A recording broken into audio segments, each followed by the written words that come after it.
हम देख रहे थे नेटवर्क एनालिसिस, जिसके पार्ट वन में हमने कवर किया different stages of project management, bar chart, milestone chart, network techniques का ओवरव्यू। उसके बाद हमने कुछ रूल्स देखे, कुछ एरर्स देखे और भी सारी चीजें हमने उसमें कवर किया है। मतलब बेसिकली हमने सारे बेसिक्स इस चैप्टर के अंदर में कवर कर चुके हैं पार्ट वन में। Now in this part we will cover network technique in detail. और हो सकता है कि ये सेशन थोड़ा सा लंबा चले जाए, बट जैसे कि मैंने आपको बताया था कि ये सेशन काफी इंपॉर्टेंट है, ये चैप्टर काफी इंपॉर्टेंट है। और इस सेशन की एक खास बात ये है कि मैंने इस सेशन को इस तरीके से डिजाइन किया है कि आपके सारे कॉन्सेप्ट्स भी क्लियर होंगे and at the same time आपको थ्योरी को कैसे याद रखना है, क्योंकि इस चैप्टर की इस पार्ट की थ्योरी काफी कॉम्प्लिकेटेड होती है।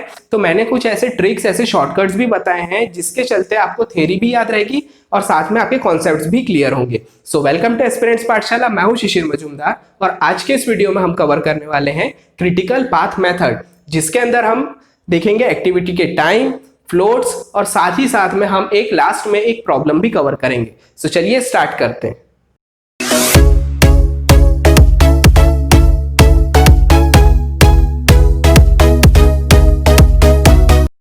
To get the more updates of this channel, click the subscribe button and press the bell icon.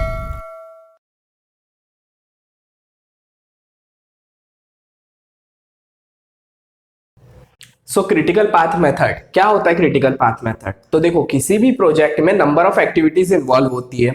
अब उसमें से कुछ एक्टिविटी ऐसी होती है जो कि क्रिटिकल होती है और कुछ एक्टिविटी ऐसी होती है जो कि नॉन क्रिटिकल होती है।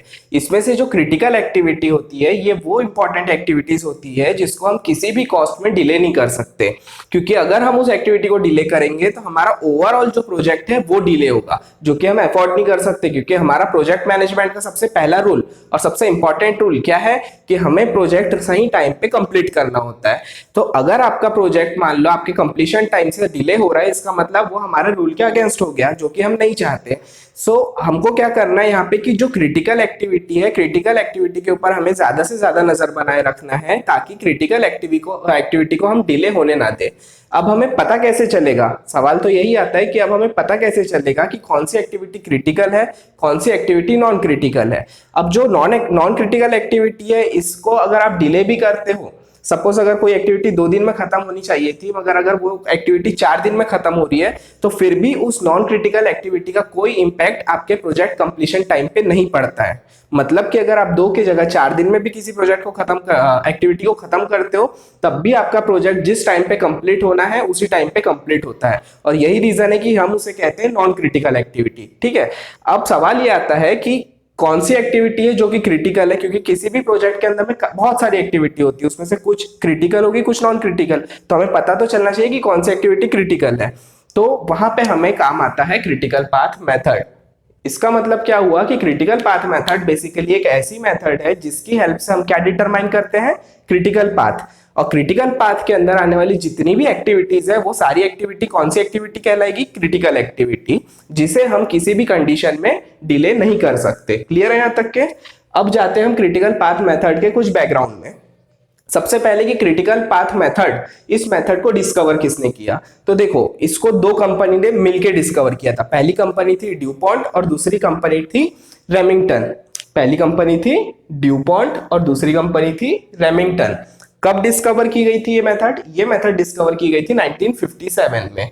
अब मैं आपको एक चीज बता दूं कि जो सीपीएम है, मतलब क्रिटिकल पाथ मेथड, ये डिस्कवर हुआ था पर्ट मेथड के बाद में। मतलब पर्ट जो है, पर्ट डिस्कवर हुआ था 1950 में और सीपीएम जो है वो डिस्कवर हुआ था 1957 में। और इसीलिए आपको सारी बुक में, इस सब्जेक्ट से रिलेटेड जितनी भी बुक है, हर बुक में आपको पहले पर्ट पढ़ाया जाता है फिर सीपीएम। लेकिन हम पहले सीपीएम पढ़ेंगे, बाद में पर्ट पढ़ेंगे, क्योंकि इससे हमारे कॉन्सेप्ट ज्यादा अच्छे से क्लियर होंगे। ठीक है, मैंने क्या बताया आपको कि क्रिटिकल पाथ मेथड डिस्कवर किसने किया था? ड्यूपॉन्ट और रेमिंगटन, ऐसी 2 कंपनी ने मिलकर किया था। कब किया था? 1957 में।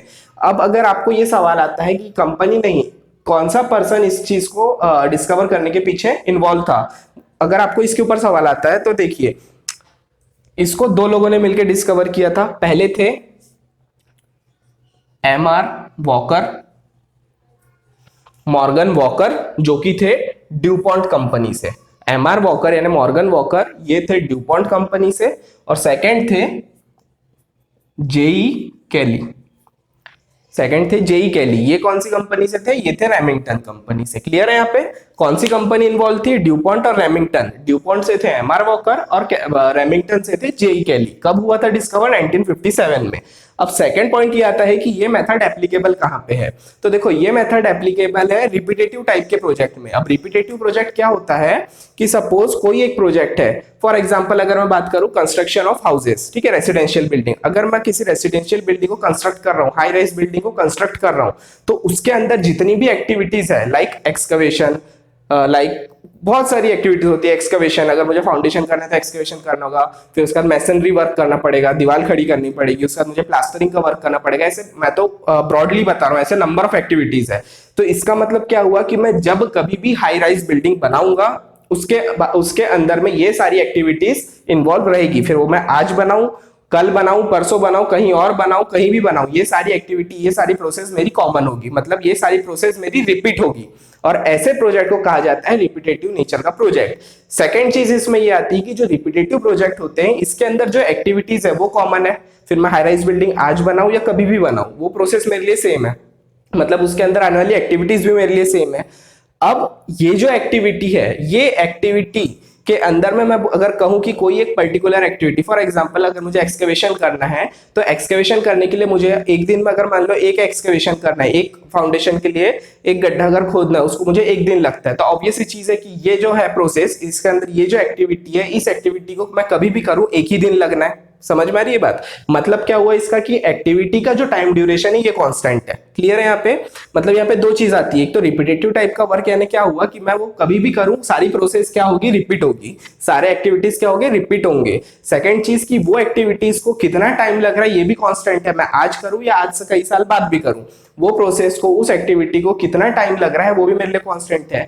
तो वही चीज मैंने यहाँ पे लिखा है कि critical path method is applicable for repetitive work where certainty of time for different activity is known। certainty of time का मतलब कि किस एक्टिविटी को कितना टाइम लगेगा ये मुझे पहले से पता होता है। ठीक है, ऐसी जगह में क्रिटिकल पाथ मेथड को यूज किया जाता है। Next point is critical path method is a deterministic technique. अब डिटर्मिनिस्टिक टेक्निक का मतलब क्या होता है, देखो क्योंकि किस एक्टिविटी को कितना टाइम लगेगा ये मुझे पहले से पता है, इसीलिए मैं क्या बता सकता हूं कि ये पर्टिकुलर प्रोजेक्ट कब खत्म होगा।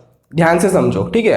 फॉर एग्जाम्पल कि कोई एक प्रोजेक्ट है जिसके अंदर में टोटल 20 एक्टिविटीज इन्वॉल्व है। कितनी एक्टिविटी है, 20 एक्टिविटी। अब मैं कहता हूं कि एक एक्टिविटी को 3 दिन लग रहा है, तो 20 एक्टिविटी को कितना लगेगा, ऑब्वियस है 2 3 6, 60 डेज लगेंगे। मतलब आपका प्रोजेक्ट कब खत्म हो रहा है, 60 डेज में खत्म हो रहा है। तो आप आंसर, एक एक्यूरेट आंसर पे पहुंच पा रहे हो, आप बता पा रहे हो कि आपको उस प्रोजेक्ट को खत्म करने के लिए कितने दिन लग रहे हैं, 60 दिन लग रहे हैं, मतलब 60 डेज लग रहा है। आप एग्जैक्ट वैल्यू को क्या कर पा रहे हो, डिटरमाइन कर पा रहे हो। और ऐसे टेक्निक को कहा जाता है डिटर्मिनिस्टिक टेक्निक। मतलब ये हुआ कि किसी भी एक्टिविटी को कितना टाइम लग रहा है, क्योंकि ये हमें पहले से पता है, इसीलिए हम एग्जैक्टली बता सकते हैं कि उस पर्टिकुलर प्रोजेक्ट को खत्म होने में कितना टाइम लगेगा। ठीक है, और यही रीजन है कि हम इस मेथड को कहते हैं डिटर्मिनिस्टिक टेक्निक, या इस अप्रोच को कहते हैं डिटर्मिनिस्टिक अप्रोच। लेकिन अगर मुझे ये पता नहीं होता कि किस एक्टिविटी को कितना टाइम लगेगा, तो मैं क्या कहता कि हो सकता है उस चीज को 2 दिन भी लग सकता है, हो सकता है उस चीज को 4 दिन भी लग सकता है। मतलब हो सकता है कि वो प्रोजेक्ट 60 दिन में भी खत्म हो सकता है वो प्रोजेक्ट 100 दिन में भी खत्म हो सकता है। मतलब यहाँ पे प्रोबेबिलिटी दोनों है, और ऐसी टेक्निक को क्या कहा जाता है, प्रोबेबिलिटी अप्रोच। लेकिन हमारे केस में हम क्या कर रहे हैं, एग्जैक्ट वैल्यू बता पा रहे हैं कि प्रोजेक्ट कब खत्म होगा। क्यों? क्योंकि उसके अंदर की एक्टिविटीज का टाइम ड्यूरेशन हमें पता है। इसीलिए जहां पे हमें एग्जैक्ट आंसर पता होता है, ऐसी टेक्निक को कहते हैं डिटर्मिनिस्टिक टेक्निक। क्लियर है यहां तक? नाउ नेक्स्ट इज एग्जाम्पल क्या है क्रिटिकल पाथ मेथड यूज करने के, कैसे प्रोजेक्ट्स में यूज होते हैं। लाइक मेंटेनेंस, अगर किसी प्लांट का मेंटेनेंस है, कहीं पे मुझे कंस्ट्रक्शन वर्क करना है, ठीक है, ऐसी सब जगह में मैं क्या यूज करता हूँ, क्रिटिकल पाथ मेथड। लेकिन यहाँ पे इंपॉर्टेंट ये है कि ये जो मेथड है ये रिसर्च एंड डेवलपमेंट वर्क के लिए यूज नहीं होता। क्या इंपॉर्टेंट है कि रिसर्च एंड डेवलपमेंट के लिए क्रिटिकल पाथ मेथड यूज नहीं होता। क्यों नहीं होता यूज? ऐसा नहीं है कि मैं बता दे रहा हूं, थ्योरी है आप नोट कर लो तो भी आप स्कोर कर लोगे, बट हमारे कॉन्सेप्ट्स क्लियर होने चाहिए। ठीक है, तो रिसर्च एंड डेवलपमेंट के लिए ये मेथड यूज क्यों नहीं होती? रीजन ये है क्योंकि देखो, जब हम रिसर्च और डेवलपमेंट का काम करते हैं, जब हम किसी भी चीज के लिए रिसर्च करते हैं, तो हमें बैकग्राउंड पहले से पता नहीं होता। हम क्या करते हैं, उसमें ट्रायल करते हैं, फिर उसके बाद उसमें कुछ एरर निकलता है, फिर उस एरर पे फिर हम वापस से वर्क करते हैं। मतलब हम ट्रायल एंड एरर कंटिन्यूअसली करते हैं। ठीक है, और जब आप कभी ट्रायल एंड एरर कर रहे हो तो आपके जो आंसर्स है वो प्रोबेबिलिटी पे बेस्ड होते हैं। मतलब रिसर्च एंड डेवलपमेंट का काम पूरा पूरा प्रोबेबिलिटी पे बेस्ड होता है कि हो सकता है कि उसका आंसर ये आए या हो सकता है उसका आंसर वो आए, ठीक है, क्योंकि हमारे लिए सारी चीज पहले से डिजाइन नहीं है, हम उसी पे तो वर्क कर रहे हैं। समझ पा रहे हो बात को? लेकिन क्योंकि ये मेथड हमारा डिटर्मिनिस्टिक टेक्निक है, डिटर्मिनिस्टिक अप्रोच है, इसका मतलब ये रिसर्च एंड डेवलपमेंट के लिए यूज नहीं होगा। रिसर्च एंड डेवलपमेंट के लिए प्रोबेबिलिटी अप्रोच यूज होता है। ध्यान रखना ये बात यहाँ पे भी और आगे भी, कि रिसर्च एंड डेवलपमेंट के लिए कौन सी टेक्निक यूज होती है? Probability approach, probability technique use होती है। और हमारा जो क्रिटिकल पाथ मेथड है ये है डिटर्मिनिस्टिक टेक्निक, इसीलिए ये रिसर्च एंड डेवलपमेंट के लिए यूज नहीं होगा। नेक्स्ट पॉइंट आता है कि सीपीएम, ठीक है, critical path method is also known as AOA technique. AOA मतलब ये होता है A for activity on arrow. Activity on arrow technique ये होती है कि मैंने आपको पार्ट 1 में भी बताया है, अगर आपने पार्ट 1 नहीं देखा है तो पार्ट 1 पहले देखो, तब ये सारी चीजें क्लियर होगी। मैंने आपको वहां बताया था कि हम एक्टिविटी को किससे शो करते हैं? एक्टिविटी को हम एरो से शो करते हैं। इवेंट को कैसे शो करते हैं? इवेंट को हम ज्योमेट्रिकल फिगर से शो करते हैं, ठीक है। तो एक्टिविटी ऑन एरो बोलने का मतलब कि सीपीएम जो है ये एक्टिविटी ओरिएंटेड है। एक्टिविटी ओरिएंटेड का मतलब ये होता है कि सीपीएम मेथड के अंदर जितने भी कैलकुलेशंस या जितने भी टर्म्स हम पढ़ेंगे वो सारे टर्म्स और वो सारे कैलकुलेशन किस पे बेस्ड होंगे? सिर्फ और सिर्फ एक्टिविटी पे बेस्ड होंगे। मतलब मैं जब कभी भी बात सीपीएम की करूंगा तो हमको सीपीएम में सिर्फ और सिर्फ एक्टिविटी को ध्यान में रखना है। जब कभी भी बात मैं पर्ट की करूंगा, जो कि हम नेक्स्ट पार्ट में देखेंगे, तो पर्ट के अंदर हमें सारी चीज इवेंट को ध्यान में रख के करना है। क्लियर है यहाँ तक के? CPM is related to activity and PERT is related to event. Clear है यहाँ तक के? सो ये हो गए आपके कुछ बेसिक पॉइंट्स, बैकग्राउंड, ठीक है, क्रिटिकल पाथ मेथड का। नाउ नेक्स्ट आता है हमारा different activity time. Different activity time ये होता है कि देखो मैंने आपको सबसे पहले क्या बताया, ठीक है, इसको थोड़ा डायग्राम से समझते हैं हम। मैंने आपको सबसे पहले ये बताया कि किसी भी प्रोजेक्ट के अंदर में क्या होता है, नंबर ऑफ एक्टिविटीज इन्वॉल्व होती है, कि एक अगर आपकी प्रोजेक्ट है तो उसके अंदर काफी सारी एक्टिविटीज होगी। उन एक्टिविटीज में कुछ एक्टिविटी होगी जो कि आपकी क्रिटिकल होगी, कुछ होगी जो कि नॉन क्रिटिकल होंगी, ठीक है। कुछ होगी जो कि क्रिटिकल होगी, कुछ होगी जो कि नॉन क्रिटिकल होगी। हमारा ज्यादा ध्यान क्या है? क्रिटिकल के ऊपर में, जिसे हम कैसे निकालते हैं? सीपीएम से निकालते हैं। बट अगर मैं नॉन क्रिटिकल की भी बात करूं तो नॉन क्रिटिकल में हमारे पास फ्लेक्सिबिलिटी होती है कि हम किस एक्टिविटी को कितना डिले कर सकते हैं। मेरा बोलना क्या था कि क्रिटिकल एक्टिविटी को हम डिले नहीं कर सकते, लेकिन हम नॉन क्रिटिकल एक्टिविटी को डिले कर सकते हैं, क्योंकि अगर हम नॉन क्रिटिकल एक्टिविटी को डिले भी करते हैं तो हमारा ओवरऑल जो प्रोजेक्ट है वो उसी टाइम पे खत्म होगा जिस टाइम पे उसे खत्म होना है। मतलब वो प्रोजेक्ट आपको कंप्लीट उसी टाइम पे मिलेगा जो उसका डिसाइडेड टाइम है, वो डिले नहीं होगा। कब? जब हम नॉन क्रिटिकल एक्टिविटी को डिले करते हैं, ठीक है।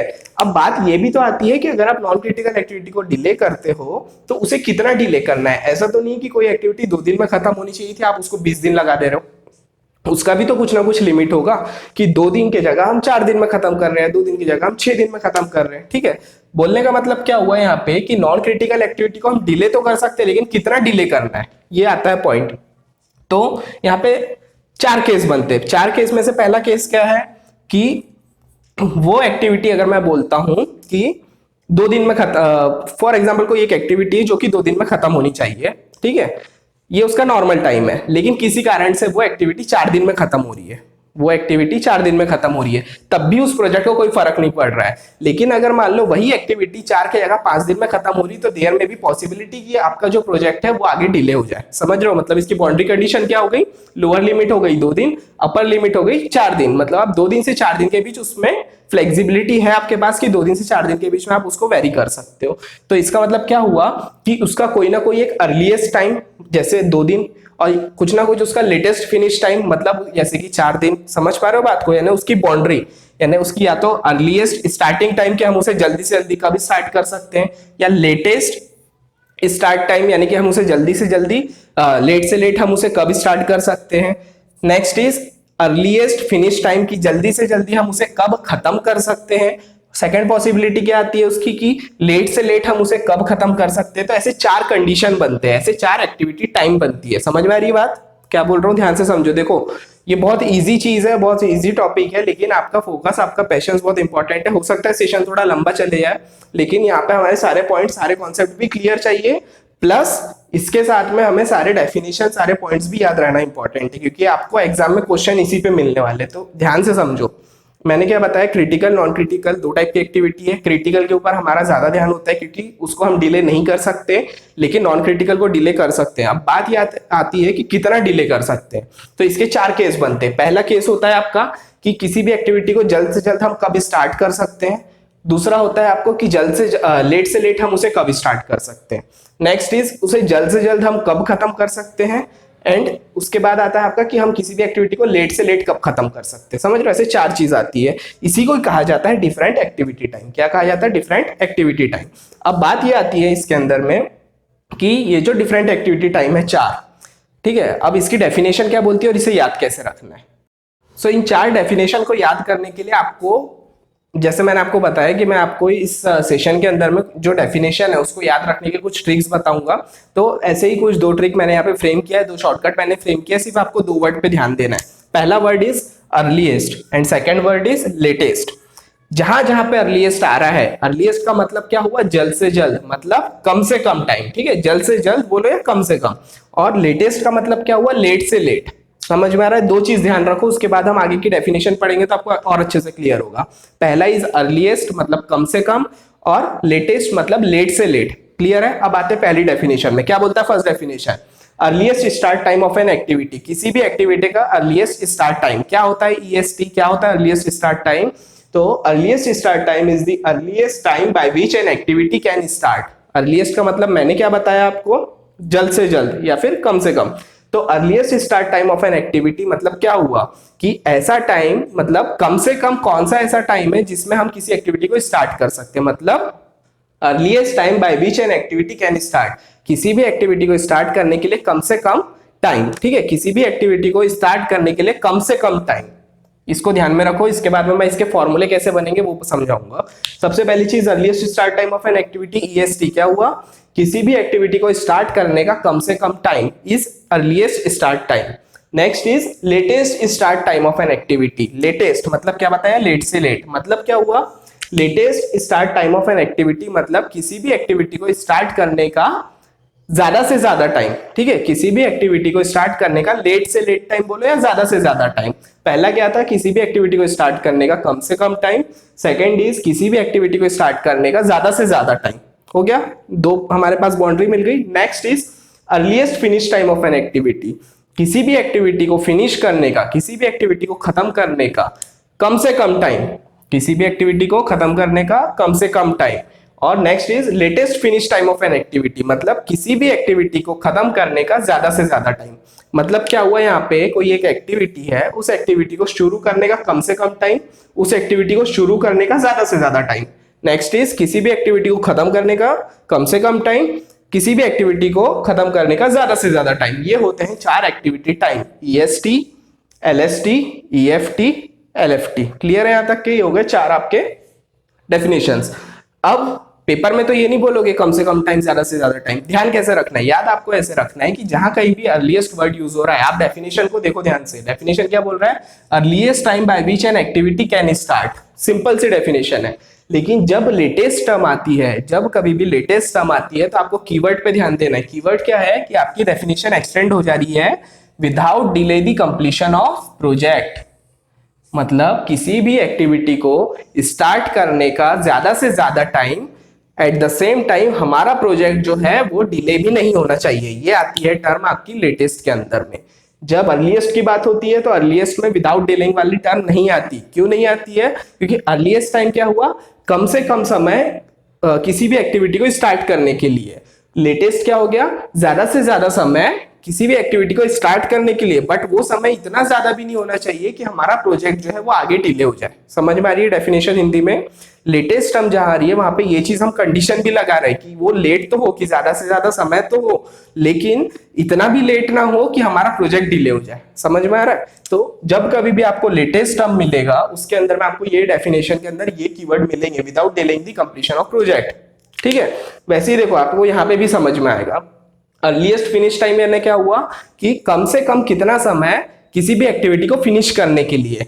लेकिन जब लेटेस्ट की बात आती है तो कि ज्यादा से ज्यादा समय किसी भी एक्टिविटी को फिनिश करने के लिए without delaying the project completion time. यानी ज्यादा से ज्यादा समय तो हो किसी भी एक्टिविटी को खत्म करने के लिए, लेकिन वो इतना भी ज्यादा नहीं होना चाहिए कि हमारा प्रोजेक्ट जो है वो डिले हो जाए। प्रोजेक्ट का कंप्लीशन टाइम डिले हो जाए, ठीक है। यानी बेसिकली हमको कहीं पे भी प्रोजेक्ट के कंप्लीशन टाइम को आगे नहीं बढ़ाना है। तो जहां कहीं भी लेटेस्ट वर्ड आ रहा है वहां पे आपको ये कीवर्ड मिलना ही मिलना है। आप किसी भी बुक को उठा के देख लो, किसी भी एग्जाम के पेपर को उठा के देख लो, आपको स्टेटमेंट के अंदर में जहां भी without delay the completion of project ये आता है, तो वहां पे आपको ये चीज तो सबसे पहले क्लियर हो गई कि भैया यहाँ पे अर्लीस्ट तो नहीं आएगा, यहाँ पे क्या आएगा, लेटेस्ट आएगा। अब क्योंकि लेटेस्ट आएगा तो लेटेस्ट के अंदर वो लेटेस्ट स्टार्ट टाइम है कि लेटेस्ट फिनिश टाइम है, तो वो तो आपको डेफिनेशन पढ़ के समझ में आ जाएगा। अगर फिनिश टाइम है तो यहाँ पे क्या आएगा, latest time when the activity can be finished. अगर स्टार्ट टाइम है तो क्या आएगा, latest time by which the activity can start. Clear है यहाँ तक के? तो ऐसे आप 4 डेफिनेशन को इजीली याद रख सकते हो।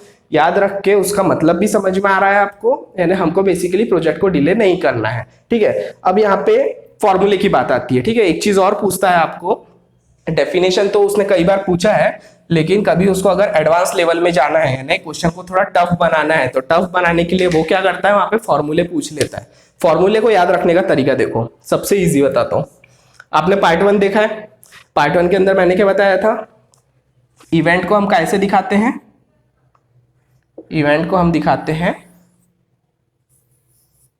ज्योमेट्रिकल फिगर से। क्लियर है? यहाँ पे इसको मिटा रहा हूं, ठीक है। सो इवेंट को हम कैसे दिखाते हैं, ज्योमेट्रिकल फिगर से। मतलब ये हुआ कि जब मैं अगर यहाँ पे लिख रहा हूं आई, इसको डाल दिया मैंने सर्कल में, मैंने लिखा जे, इसको भी डाल दिया सर्कल में, इसका मतलब क्या है कि ये दो क्या है, इवेंट है, ये दो क्या है, इवेंट है। नेक्स्ट मैंने क्या किया, इनको मैंने एक एरो से कनेक्ट किया, बताया था मैंने लेफ्ट टू राइट जाते हैं, रूल बताया था मैंने, ठीक है। तो मैंने क्या किया, इसको एरो से कनेक्ट किया। ये एरो क्या शो कर रहा है, एरो क्या है, ये एक एक्टिविटी है, हमने पढ़े ना। तो आई और जे क्या है, ये इवेंट है, और ये एरो क्या है, एक्टिविटी है। ये समझ लो कोई भी एक एक्टिविटी है। इस पर्टिकुलर एक्टिविटी को कंप्लीट होने के लिए टाइम कितना लग रहा है, T I J, T is the time, इतना टाइम लग रहा है आई से जे में पहुंचने के लिए। टी इज द टाइम, आई जे क्या है, आई से जे में पहुंचने के लिए इतना टाइम लग रहा है, ठीक है। अब इसके अंदर में जो नेक्स्ट पॉइंट आपको देखना है, आई क्या है और जे क्या है, ये दो तो इवेंट है, मैंने आपको बता दिया। अब इसमें से अगर मैं आपसे पूछूं हेड इवेंट कौन सा है और टेल इवेंट कौन सा है, ये मैंने पार्ट 1 में बताया है।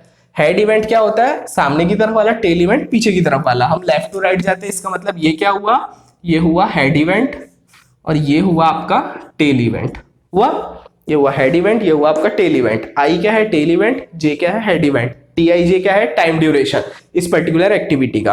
अब मैंने आपको 4 टाइप की एक्टिविटी टाइम बताया, ईएसटी, एलएसटी, ईएफटी, एलएफटी, ठीक है। मैं यहां लिखता हूं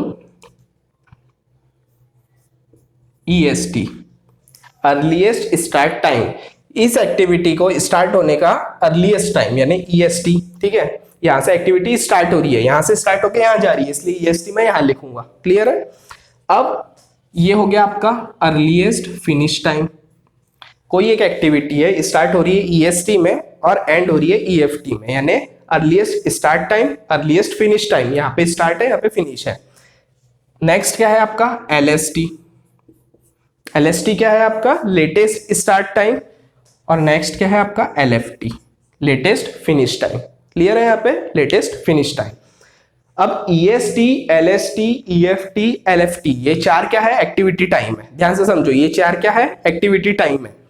लेकिन इसी के जगह यहां पे हमको 2 चीज और ध्यान में रखना है। एक होता है आपका टीई आई, ध्यान से समझो क्या लिख रहा हूं, टीई आई, टीई जे, क्या लिखा मैंने, टीई आई, टीई जे। ये है आपका टीएलआई, टीएलजे। समझ में आ रहा है बात? फिर से बताता हूं, I is the event, tail event, J is the head event, ये एरो है, उसका टाइम ड्यूरेशन क्या शो कर रहा है, T I J. EST, LST, EFT, LFT ये एक्टिविटी के टाइम है। TE I, TE J, TL I, TL J ये इवेंट के टाइम है। ध्यान देना दोनों में। इवेंट के टाइम में मैं इसको ज्यादा एक्सप्लेन इसलिए नहीं कर रहा हूँ क्योंकि यही चीज है जो हमें पार्ट में पढ़ना है ना, नेक्स्ट पार्ट में, ठीक है। तो अभी के लिए आपको सिर्फ फॉर्मूले, क्योंकि इस पे वो रिलेट करके पूछता है इसीलिए मैं आपको समझा दे रहा हूँ। बट अभी के लिए आप इसको ये समझो कि जो ईएसटी, एलएसटी, ईएफटी, एलएफटी है, ये एक्टिविटी टाइम है। टीईआई, टीईजे, टीएलआई, टीएलजे ये क्या है, हमारे इवेंट के टाइम है, ठीक है। इवेंट के टाइम है। तो जब मुझे, अब मैं इसमें एक ग्रुप बना रहा हूं, ये ग्रुप आप ध्यान में रखोगे। एक ग्रुप बनाया मैंने ईएसटी और टीईआई का, एक ग्रुप बनाया मैंने टीएलजे और एलएफटी का, ठीक है। ये पूरे फंडे हैं, आपको फॉर्मूले याद रखने के फंडे हैं, आपको लाइफ टाइम ये याद रहेंगे। इससे क्या किया मैंने, ईएसटी और टीईआई का एक ग्रुप बनाया और टीएलजे और एलएफटी का मैंने दूसरा ग्रुप बनाया। क्यों बनाया मैंने एक ग्रुप, क्योंकि जब कभी भी हम क्रिटिकल पाथ मेथड से हम किसी प्रॉब्लम को सॉल्व करते, किसी नेटवर्क को सॉल्व करते, तो हमें दो चीज सबसे पहले निकालनी होती है। पहली चीज होती है आपकी ईएसटी, दूसरी चीज होती है आपकी एलएफटी। पहली चीज होती है आपकी ईएसटी, दूसरी होती है आपकी एलएफटी, ठीक है। तो सबसे पहले आपको ये दो चीज कैलकुलेट करना होता है। तो ऑब्वियसली चीज है, किसी भी कैलकुलेशन को अगर आप स्टार्ट करोगे तो स्टार्टिंग में आपको कुछ ना कुछ एक मान के चलना पड़ेगा, एज अ बेंचमार्क बोल सकते हो उसको, या फिर आपको कोई ना कोई एक वैल्यू वेरिएबल आपको मान के चलना पड़ेगा। तो हम सबसे पहले ईएसटी और एलएफटी को कैलकुलेट करते हैं, इसीलिए हमें ये मान के चलना पड़ता है। तो यहाँ पे आपको ये ट्रिक को याद रखने के लिए सबसे पहले क्या करना होगा, ये ध्यान रखो कि ईएसटी टीईआई एक ग्रुप है, एलएफटी टीएलजे एक ग्रुप है। इसका मतलब क्या हुआ, इसका मतलब ये हुआ कि जो फॉर्मूले बन रहे हैं अब वो ऐसे बनेंगे। फॉर्मूले जो फ्रेम होंगे वो इस तरीके से होंगे। पहला फॉर्मूला, अगर मुझे फॉर्मूला काय के बना रहे हैं अपन, फॉर्मूला बना रहे हैं हम एक्टिविटी के टाइम का। पहला फॉर्मूला है आपका ईएसटी, दिख रहा है, ठीक है। ईएसटी का फॉर्मूला क्या बनता है, EST is equals to TEI, EST is equals to TEI. पहली चीज, पहला फॉर्मूला आपको ध्यान में रखना है, EST is equals to TEI, मतलब टेल इवेंट का आई नोट, मतलब ये क्या है, I is the tail event, है ना। तो टेल इवेंट का स्टार्टिंग पॉइंट यानी इवेंट का टाइम। तो यहाँ पे आपको क्या ध्यान में रखना है, EST equals to TEI. Next formula is EFT की बात करते हैं। अगर मुझे ईएफटी कैलकुलेट करना है, फॉर्मूला क्या बनेगा ईएफटी का, ईएसटी प्लस टीआईजे। अगर मुझे आई इवेंट से जे इवेंट पे जाना है, तो मैंने आपको पार्ट 1 में बताया था, हम किसी भी इवेंट को कब स्टार्ट कर सकते हैं, जब तक के उसके पहले की पूरी एक्टिविटी खत्म ना हो। कोई भी इवेंट हम तभी स्टार्ट कर सकते हैं जब तक कि पहले की एक्टिविटी पूरी खत्म ना हो। मतलब जे इवेंट को अगर मुझे स्टार्ट करना है तो मुझे आई इवेंट पूरा खत्म करना होगा। सपोज मैंने आई इवेंट खत्म किया, आई से जे में पहुंचने के लिए मुझे 3 दिन की जरूरत पड़ रही है। कोई एक एक्टिविटी है जिस एक्टिविटी को पूरी कंप्लीट करने में मुझे 3 दिन लग रहा है। तो सपोज यहां से मुझे यहाँ पहुंचना है, तो ये प्लस उतना टाइम जब मैं कवर करूंगा, यानी 3 दिन के बाद ही मैं इसमें पहुंच पाऊंगा। तो मैं क्या कर रहा हूँ, EST plus TIJ is equals to EFT. ध्यान में आ रही बात, ईएफटी क्या होता है, ईएसटी प्लस टीआईजे, ठीक है। ईएफटी में पहुंच गया मैं, EFT is equals to EST plus TIJ. Third formula क्या होता है इसका, एलएफटी निकालते हैं। यहां से हम यहां पहुंच गए, अब यहां की बात कर रहे हैं। क्या बताया मैंने, एलएफटी के साथ मैंने किसको जोड़ा हूं, टीएलजे को। एलएफटी इक्वल्स टू टीएलजे, ठीक है। एलएफटी का फॉर्मूला क्या बोलता है, LFT equals to TLJ. Fourth formula है, फोर्थ एक्टिविटी टाइम क्या है, एलएसटी।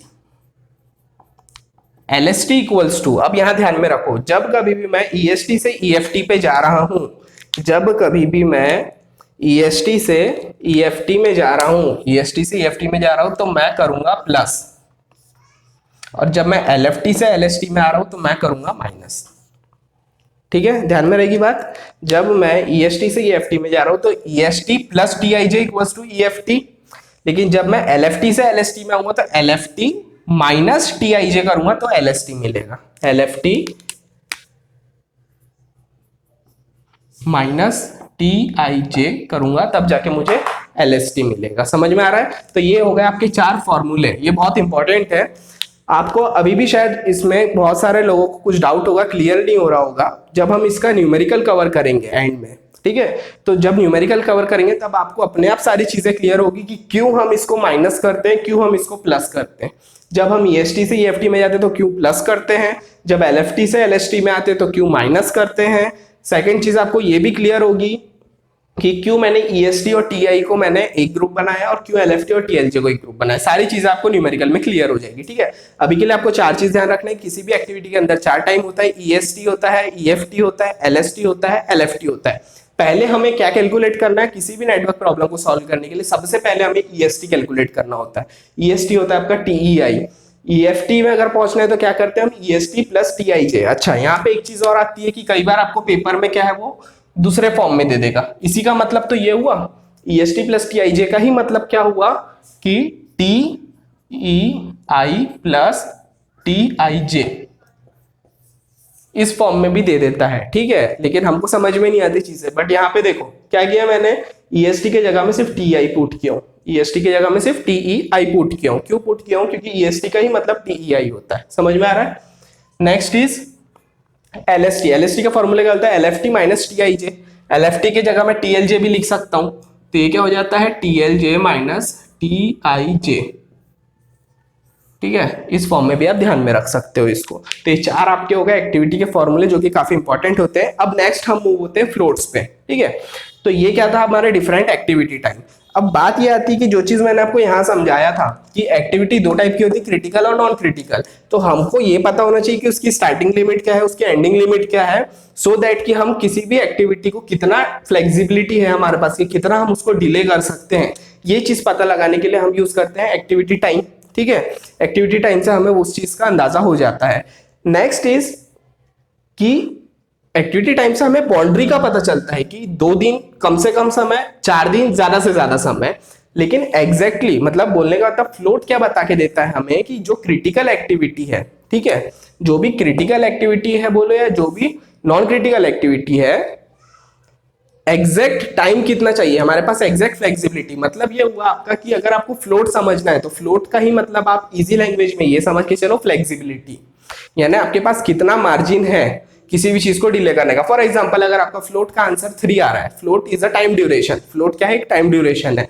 अगर आपका फ्लोट का आंसर 3 आ रहा है, इसका मतलब क्या हुआ कि आपके पास 3 दिन की फ्लेक्सिबिलिटी है कि आप किसी भी एक एक्टिविटी को 3 दिन से डिले कर सकते हो। समझ में आ रही है बात। ये क्या था, ये थे बाउंड्री कंडीशन, ये थे आपके टाइम ड्यूरेशन की कम से कम कितना टाइम, ज्यादा से ज्यादा कितना टाइम। फ्लोट क्या है आपका, फ्लोट भी वही चीज है, लेकिन फ्लोट में हम क्या बता रहे हैं एग्जैक्टली कि अगर सपोज फ्लोट का आंसर 3 आ रहा है, 3 डेज आता है, फ्लोट हमें कैलकुलेट करना होता है, ठीक है। तो जब हम फ्लोट कैलकुलेट करते हैं, float is a time duration, अगर आपका आंसर 3 आ रहा है उसमें, तो 3 क्या हो जाएगा, उसका एक फ्लेक्सिबिलिटी हो गई, उसकी एक टाइम हो गई, एक टाइम ड्यूरेशन हो गया कि आप किसी एक्टिविटी को 3 दिन से डिले कर सकते हो। But at the same time जब किसी फ्लोट का आंसर 0 आता है, जब हम वो एक एक करके समझेंगे, तो जब फ्लोट का आंसर 0 आ रहा है मतलब क्या है, आपके पास में फ्लेक्सिबिलिटी वहां पे नहीं है, मतलब आप उस एक्टिविटी को डिले नहीं कर सकते। ध्यान लगाओ और समझो क्या बोल रहा हूँ। पहले कंडीशन में मैंने क्या बताया, फ्लोट का आंसर 3 है, मतलब आप उस एक्टिविटी को 3 दिन से डिले कर पा रहे हो। लेकिन अगर आपके पास फ्लोट का आंसर 0 आ रहा है, इसका मतलब क्या हुआ कि आपके पास में फ्लेक्सिबिलिटी नहीं है, मतलब उस एक्टिविटी को आप एक भी दिन डिले नहीं कर सकते। और इसी का मतलब क्या हुआ कि वो एक्टिविटी क्या है, क्रिटिकल एक्टिविटी है। यानी कि जब मुझे क्रिटिकल पाथ मेथड में यूज करता हूं, तो क्रिटिकल पाथ मेथड यूज करते टाइम पे अगर मेरा आंसर 0 आता है फ्लोट का, ठीक है, तो मुझे पता चल जाता है कि ये एक्टिविटी क्या है, क्रिटिकल एक्टिविटी, और मुझे इस एक्टिविटी को डिले नहीं करना है। क्लियर है। तो इस तरीके से हम क्या कर पाते हैं, क्रिटिकल एक्टिविटी को अलग से डिटरमाइन कर पाते हैं। अब एग्जैक्टली फ्लोट क्या है, अंदर की टेक्निकलिटी क्या है, ये समझते हैं। तो इसमें सबसे पहले आता है आपका कि फ्लोट। फ्लोट का मतलब, मैं अगर फ्लोट बोलूं या मैं स्लैग बोलूं, ध्यान दो, मैं फ्लोट बोलूं या मैं स्लैग बोलूं, दोनों एक ही चीज है, ठीक है। FLOAT फ्लोट या SLACK स्लैग। फ्लोट और स्लैग एक ही चीज है, दोनों के दोनों हमें क्रिटिकल एक्टिविटी बोलो या क्रिटिकल पाथ। क्रिटिकल पाथ यानी क्या होता है कि जिसके अंदर नंबर ऑफ एक्टिविटीज इन्वॉल्व है, और वो सारी की सारी एक्टिविटी क्या है, क्रिटिकल है। मतलब group of critical activity makes a path and that path is known as critical path, ठीक है। तो मैं क्रिटिकल पाथ बोलूं या क्रिटिकल एक्टिविटी, आप समझ जाना उस चीज को। सो अगर मुझे क्रिटिकल पाथ पता करना है तो फ्लोट और स्लैग एक ही चीज है। फ्लोट और स्लैग दोनों से ही हम क्या डिटरमाइन करते हैं, क्रिटिकल पाथ डिटरमाइन करते हैं। समझ में आ रही है बात। तो फर्क क्या है इनमें, फर्क सिर्फ इतना है कि जब हम फ्लोट कैलकुलेट करते हैं तो हमारा कैलकुलेशन पूरा का पूरा डिपेंड होता है एक्टिविटी पे। मतलब कि फ्लोट कैलकुलेट करते टाइम पे हमें एक्टिविटी ध्यान रखनी होती है, स्लैक कैलकुलेट करते टाइम पे हमें इवेंट ध्यान में रखना होता है। मतलब ये हुआ कि फ्लोट जो है, फ्लोट के कैलकुलेशन हमारे, जो हम फ्लोट कैलकुलेट करते हैं तो हम एक्टिविटी पे वर्क करते हैं, तब जाके हमें फ्लोट मिलता है। जब हम इवेंट पे वर्क करते हैं तो हमें जाके स्लैक मिलता है। और फ्लोट और स्लैक दोनों ही चीजें जो है हमें हेल्पफुल होती है, और दोनों ही चीजें एक ही चीज है, क्योंकि दोनों ही हम क्यों कैलकुलेट करते हैं, क्रिटिकल पाथ को डिटरमाइन करने के लिए। क्लियर है यहाँ तक के? अब बेसिकली ये है क्या, ये टाइम ड्यूरेशन है, ठीक है। तो यही मैंने यहाँ पे लिखा है कि float is a time duration to determine critical path. Critical path को डिटरमाइन करने के लिए जो टाइम ड्यूरेशन है उसे ही कहा जाता है फ्लोट, उसे ही कहा जाता है स्लैक। तो मैं यहाँ पे लिख दूं ऐसा कि जो फ्लोट है इसका कैलकुलेशन बेस्ड होता है एक्टिविटी पे, ठीक है। यानी कि मैं जितनी भी एक्टिविटी पे जो भी कैलकुलेशन कर रहा हूं फ्लोट कैलकुलेट होगा। और जब मैं स्लैक की बात कर रहा हूं तो स्लैक में इवेंट पे कैलकुलेशन किया जाता है। फ्लोट पे हमें एक्टिविटी पे कैलकुलेशन किया जाता है, करना पड़ता है, और स्लैक में हमें इवेंट पे कैलकुलेशन करना पड़ता है। Next is type of float. Float तो हमने समझ लिए कि फ्लोट यूज क्यों होता है। फ्लोट यूज होता है क्रिटिकल पाथ निकालने के लिए। अब बात ये आती है कि कितने टाइप के फ्लोट होते हैं। तो basically there are 3 types of float. एक होता है टोटल फ्लोट, एक होता है फ्री फ्लोट, एक होता है इंडिपेंडेंट फ्लोट, ठीक है। अब एग्जाम में जो क्वेश्चन है, क्योंकि हमारी एमपीएससी के एग्जाम है, इसके अंदर आपको न्यूमेरिकल नहीं पूछता क्योंकि उतना टाइम ही नहीं होता है सॉल्व करने का। आपको इसके अंदर में बेसिकली वो डेफिनेशन पूछता है, डेफिनेशन देता है, और आपको पहचानना होता है कौन सी डेफिनेशन किस फ्लोट की है। क्लियर है? तो हम यहाँ पे टेक्निकलिटी भी समझेंगे, एट द सेम टाइम हमको डेफिनेशन को याद कैसे रखना है, कौन से कीवर्ड्स है जिनको ध्यान में रखना है, जिससे हम डायरेक्ट आंसर कैलकुलेट कर सकते हैं। क्योंकि ये इतना कंफ्यूजिंग है, ये तीनों ही डेफिनेशन एक दूसरे के एकदम आसपास है। अगर आप हिंदी में मतलब समझोगे तो आपको लगेगा तीनों एक ही चीज है, बट तीनों एक चीज नहीं है, ठीक है। तो total float, free float, independent float, हमको एट द एंड क्या करना है, इनकी डेफिनेशन को याद रखना है। डेफिनेशन याद करने के लिए मैं आपको कुछ ट्रिक्स बताऊंगा, कुछ कीवर्ड्स बताऊंगा, जिसकी हेल्प से आपको डेफिनेशन याद रहेगी एंड तक के, ठीक है। सबसे पहले देखते हैं टोटल फ्लोट। क्या होता है टोटल फ्लोट? तो देखो मैंने क्या बताया आपको कि फ्लोट हम कैलकुलेट करते हैं क्रिटिकल पाथ पता करने के लिए। इसका मतलब यहाँ पे आपको ध्यान में रखना है कि टोटल फ्लोट ही हमारे लिए सबसे इंपॉर्टेंट फ्लोट होता है। ये तीनों फ्लोट में सबसे important float is total float, क्योंकि टोटल फ्लोट का डायरेक्ट रिलेशन है क्रिटिकल एक्टिविटी से, ठीक है। टोटल फ्लोट का डायरेक्ट रिलेशन है क्रिटिकल एक्टिविटी से। कैसे है वो देखते हैं। सबसे पहले टोटल फ्लोट क्या होता है? Total float is the time by which starting or finishing of an activity can be delayed without delaying the project completion time। मतलब ये हुआ कि किसी भी एक्टिविटी का स्टार्टिंग या किसी भी एक्टिविटी का फिनिशिंग टाइम, इनको हम कितने टाइम से डिले कर सकते हैं, ठीक है। वही चीज क्या कहलाता है फ्लोट, कि कितने टाइम से हम इसे डिले कर सकते हैं without delaying the project completion time is total float. Time by which starting or finishing of an activity can be delayed without delaying the project completion time। कितने टाइम से हम किसी भी एक्टिविटी को डिले कर सकते हैं, फिर वो एक्टिविटी का स्टार्टिंग हो या एक्टिविटी का फिनिशिंग हो, कितने टाइम से हम उसे डिले कर सकते हैं, ये वो टाइम है जिसे कहते हैं टोटल फ्लोट। समझ में आ रहा है? बेसिकली सिंगल वर्ड में कहूं तो टोटल फ्लोट कुछ नहीं है। टोटल फ्लोट एक फ्लेक्सिबिलिटी है आपके पास में, कि आपके पास में एक स्पेस है कि आप किसी भी एक्टिविटी को कितना आगे पीछे कर सकते हो। समझ में आ रहा है? But at the same time हमको क्या ध्यान में रखना है कि हमारा टोटल प्रोजेक्ट कंप्लीशन टाइम आगे नहीं बढ़ना चाहिए। वही चीज उसने यहाँ लिखा है। अब आप सोचोगे कि मैंने यही कीवर्ड आपको बताया था लेटेस्ट वाले केस में, लेटेस्ट स्टार्ट टाइम और लेटेस्ट फिनिश टाइम दोनों अलग अलग चीज है, फर्क है दोनों में। आपको समझ में आ जाएगा डेफिनेशन में कि जब मैं लेटेस्ट फिनिश टाइम या लेटेस्ट स्टार्ट टाइम की बात कर रहा था, मैंने कहा था वहां पे कि वहां पे अर्लीस्ट और लेटेस्ट के बीच में कंपैरिजन में मैंने आपको बताया था कि जो लेटेस्ट है उसमें वर्ड यूज होता है without delaying the project completion time, ठीक है। वो चीज अलग है, उसको अलग रखना। जब आप टोटल फ्लोट की बात करते हो तो आपको पहचानना कैसा है, टोटल फ्लोट क्या होता है। टोटल फ्लोट की डेफिनेशन याद करने के लिए आपको जो कीवर्ड है उसको ध्यान में रखना है। Total float is the time by which starting और फिनिशिंग ऑफ एन एक्टिविटी, या तो वो ये पूरा starting and finishing of an activity बोलेगा, या सिंपली वो बोलेगा कि total float is a time by which N activity can be delayed without delaying the project completion time, ठीक है। या तो मैं ये बोलूं कि किसी भी एक्टिविटी को डिले करना, या मैं ये बोलूं किसी भी एक्टिविटी की स्टार्टिंग को या फिनिशिंग को, दोनों एक ही चीज है। स्टार्टिंग को डिले कर सकता हूँ, फिनिशिंग को भी डिले कर सकता हूँ, या पूरी की पूरी एक्टिविटी को डिले कर सकता हूँ, ठीक है। तो यहाँ पे आपको ध्यान में रखना है कि टोटल फ्लोट, जब हम एक एक करके फ्लोट देखेंगे तब आपको तीनों में फर्क समझ में आएगा, ठीक है। तो टोटल फ्लोट में आपका कीवर्ड क्या रहेगा, स्टार्टिंग और फिनिशिंग ऑफ एन एक्टिविटी बोलो, या फिर सिंपली एक्टिविटी बोल सकता है। Can be delay without delaying the project completion time, मतलब यहाँ पे हम पूरी की पूरी एक्टिविटी को डिले कर रहे हैं। टोटल फ्लोट के अंदर हम पूरी की पूरी एक्टिविटी के डिले होने की बात कर रहे हैं, ठीक है। टोटल फ्लोट के अंदर हम क्या कर रहे हैं, पूरी की पूरी एक्टिविटी को डिले करने की बात कर रहे हैं। नेक्स्ट पॉइंट क्या है, मैंने बताया आपको कि टोटल फ्लोट हमारे लिए सबसे इंपॉर्टेंट होता है, क्योंकि total float is related to critical path. हम बेसिकली इस मेथड के अंदर में क्या कैलकुलेट करें, क्रिटिकल पाथ। तो total float is related to critical path. कैसे रिलेट करता है, देखो, at critical path total float is equals to 0 और मिनिमम। अब मैं आपको बताया कि टोटल फ्लोट क्या है, फ्लेक्सिबिलिटी है, यानी आपके पास में ऑप्शन है, आपके पास में स्पेस है कि आप किसी भी एक्टिविटी को कितना डिले करोगे, आगे पीछे करोगे, ठीक है। अगर आपके पास में ये फ्लेक्सिबिलिटी 0 है, इसी का मतलब क्या हुआ कि आपके पास में स्पेस ही नहीं है कि किसी भी एक्टिविटी को आप आगे पीछे करो। मतलब ही ये हुआ कि आपके पास वो एक्टिविटी के लिए कोई ऑप्शन ही नहीं है कि आप उस एक्टिविटी को या तो डिले करो या पहले करो, ठीक है। एक्चुअली हम डिले की ही बात करते हैं, आपके पास ऑप्शन ही नहीं है कि आप किसी भी एक्टिविटी को आगे डिले करो। मतलब ये हुआ कि वो एक्टिविटी आपके लिए क्या हो गई, क्रिटिकल एक्टिविटी। क्योंकि क्रिटिकल एक्टिविटी का मतलब मैंने आपको क्या बताया था कि वो एक्टिविटी जिसको हम किसी भी कंडीशन में डिले नहीं कर सकते। तो वही चीज हो गई ना कि अगर आपका टोटल फ्लोट 0 है, मतलब आपके पास फ्लेक्सिबिलिटी ही नहीं है, आपके पास में स्पेस ही नहीं है कि आप किसी एक्टिविटी को, मतलब उस एक्टिविटी को डिले कर सको। तो वही एक्टिविटी आपकी क्या कहलाएगी, क्रिटिकल एक्टिविटी। और यही क्रिटिकल एक्टिविटी से जो पाथ बनेगा उसे कहा जाता है क्रिटिकल पाथ।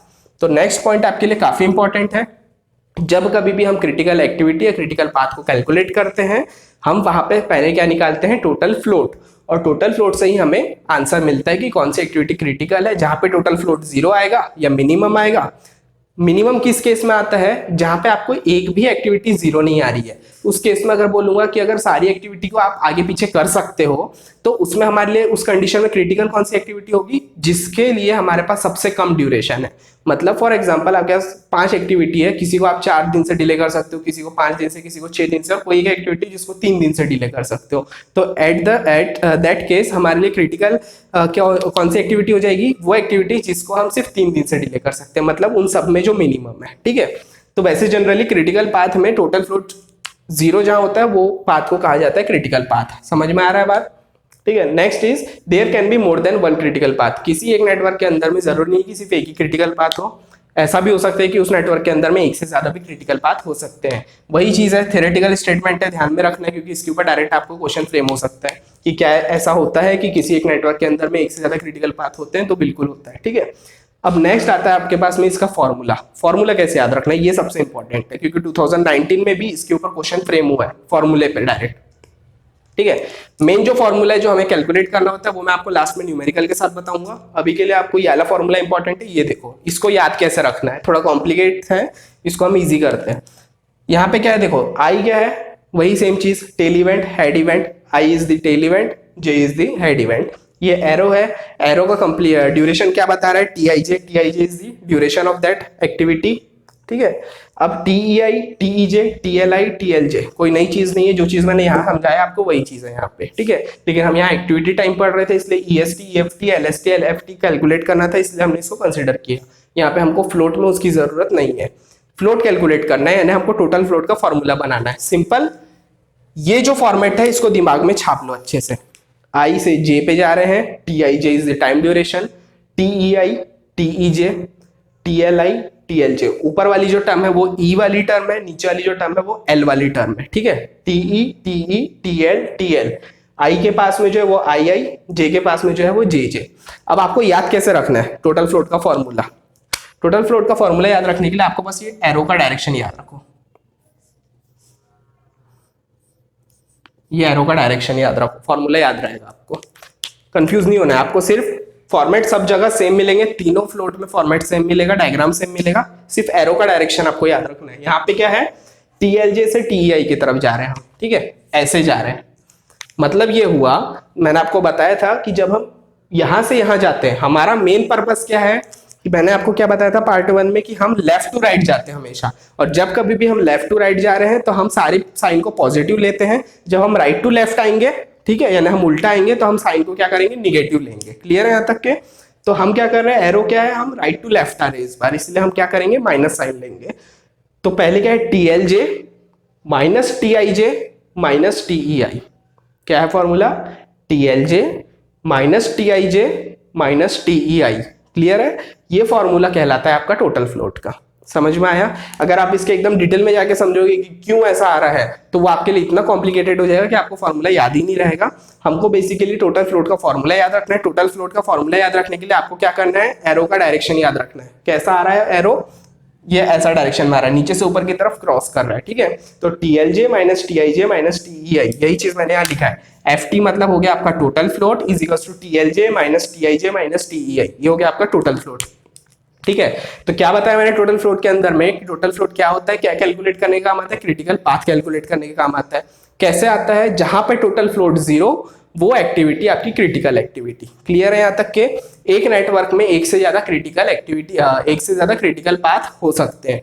यहाँ तक ये क्लियर है। टोटल फ्लोट एग्जैक्टली क्या है, तो ये आपको फ्लेक्सिबिलिटी देता है कि आप किसी भी एक्टिविटी को फिर उसका स्टार्ट हो या उसका फिनिश हो कितना डिले कर सकते हो without delaying the project completion time. At the same time हमारा प्रोजेक्ट भी डिले नहीं होना चाहिए। ये हो गया आपका total float. Next is free float. Free float क्या होता है, free float is the portion of total float. Free float is the, देखो मैंने जो सीक्वेंस बनाया टोटल फ्लोट, फ्री फ्लोट, फिर इंडिपेंडेंट फ्लोट। तो पहले हमने टोटल फ्लोट पढ़े, जब हम फ्री फ्लोट पढ़ेंगे तो it is the portion of total float. जब हम इंडिपेंडेंट फ्लोट पढ़ेंगे तो इसके अंदर में हम फ्री फ्लोट का जिक्र करेंगे, ठीक है। तो पहले हम क्या पढ़ रहे हैं, फ्री फ्लोट। तो free float is the portion of total float which can be used by an activity without delaying the succeeding activity. क्या बोल रहा हूं मैं, अब देखो दोनों में कंपैरिजन करके। टोटल फ्लोट के अंदर में मैंने क्या कहा था, पूरी की पूरी एक्टिविटी के डिले होने की बात कर रहे हैं, लेकिन फ्री फ्लोट में हम सिर्फ और सिर्फ सक्सीडिंग एक्टिविटी की बात कर रहे हैं। मतलब हमारे लिए इंपॉर्टेंट क्या है, सक्सीडिंग एक्टिविटी की, सक्सीडिंग एक्टिविटी डिले नहीं होनी चाहिए। समझ में आ रही है बात? तो यहाँ पे कीवर्ड क्या हुआ हमारे लिए, क्योंकि हमें डेफिनेशन याद रखना है, इसीलिए आपको ध्यान में रखना है यहाँ पे विदाउट डिलेइंग दी सक्सीडिंग एक्टिविटी। जिस भी डेफिनेशन में आपको ऐसा कह रहा है कि it is the portion of total float which can be used by an activity without delaying the succeeding activity, यानी डेफिनेशन में क्या बोल रहा है कि सक्सीडिंग एक्टिविटी डिले नहीं होनी चाहिए। वो कौन सा फ्लोट हुआ, वो हुआ आपका फ्री फ्लोट। कैसे याद रखोगे, सक्सीडिंग एक्टिविटी की बात कर रहा है जहां पे, वो फ्लोट हुआ आपका फ्री फ्लोट। क्लियर है यहाँ तक के? हिंदी में अगर समझना है इस चीज को ट्रांसलेट करके तो कुछ नहीं है, आप और ज्यादा कंफ्यूज हो जाओगे, इसलिए मत समझो उस चीज को, क्योंकि यहाँ पे भी मतलब वही निकलता है जो टोटल फ्लोट का निकलता है। बेसिकली हम क्या कर रहे हैं, एक्टिविटी क्या कर रहा है, टोटल फ्लोट के पास में जितना फ्री टाइम था, जितनी फ्लेक्सिबिलिटी थी, उसका कुछ परसेंट या उसका कुछ पोर्शन वो यूज कर रहा है जिससे कि सक्सीडिंग एक्टिविटी डिले ना हो। मतलब वो यूज भी कर रहा है और सक्सीडिंग एक्टिविटी भी डिले ना हो। और वहां पे हम क्या कर रहे हैं, पूरा का पूरा प्रोजेक्ट डिले ना हो। तो उतनी टेक्निकलिटी में मत जाओ, सिंपल आपको डेफिनेशन याद रखना है। तो free float is the, free float वाली डेफिनेशन में आपको क्या करना है, आपके लिए कीवर्ड क्या हो गया, इंपॉर्टेंट वर्ड क्या हो गया, सक्सीडिंग एक्टिविटी। टोटल फ्लोट के लिए आपको क्या हो गया, पूरी की पूरी एक्टिविटी को डिले करने की बात करते हैं, यहाँ पे सिर्फ और सिर्फ सक्सीडिंग एक्टिविटी के डिले होने की बात करते हैं। क्लियर है? सेम है, फॉर्मूला कैसे याद रखेंगे, सेम फॉर्मेट है, आई है, जे है, TEI, TLI, TEJ, TLJ, TIJ is the time duration of an activity। Arrow का डायरेक्शन इंपॉर्टेंट है। यहां पे एरो का डायरेक्शन क्या था, दिस वे, ठीक है। यहां पे क्या होगा, ये आया, ये गया, ठीक है। मतलब ये आया और ये गया, ठीक है। ये हो गया आपका फ्री फ्लोट में फॉर्मूले में एरो का डायरेक्शन। मतलब ये हुआ TEJ से हम आ रहे हैं TIJ पे, TIJ से हम जा रहे हैं TEI पे। समझ में आ रहा है? TEJ से हमारे TIJ में, TIJ से हम जा रहे हैं TEI में। फिर से वही चीज, राइट टू लेफ्ट आ रहे तो माइनस आएगा, तो TEJ minus TIJ minus TEI। समझ में आ रहा है? TEJ minus TIJ minus TEI, ये क्या हो गया आपका फ्री फ्लोट का फॉर्मूला। इंडिपेंडेंट फ्लोट क्या बोलता है, यहाँ पे आपको ध्यान में रखना है कीवर्ड्स, ठीक है। इंडिपेंडेंट फ्लोट क्या बोलता है, it is the minimum excess time available for an activity which does not affect the total float of succeeding और preceding activity। मतलब ये हुआ, सबसे पहले तो कीवर्ड्स पे ध्यान दो। यहाँ पे सिर्फ बात हो रही थी सक्सीडिंग एक्टिविटी की, यहाँ पे बात हो रही थी पूरे के पूरे एक्टिविटी की, पूरे एक्टिविटी को डिले होने की बात कर रहे थे, यहाँ पे सक्सीडिंग एक्टिविटी की बात कर रहे हैं। और इंडिपेंडेंट वाले में हम प्रीसीडिंग और सक्सीडिंग दोनों की बात कर रहे हैं, ठीक है।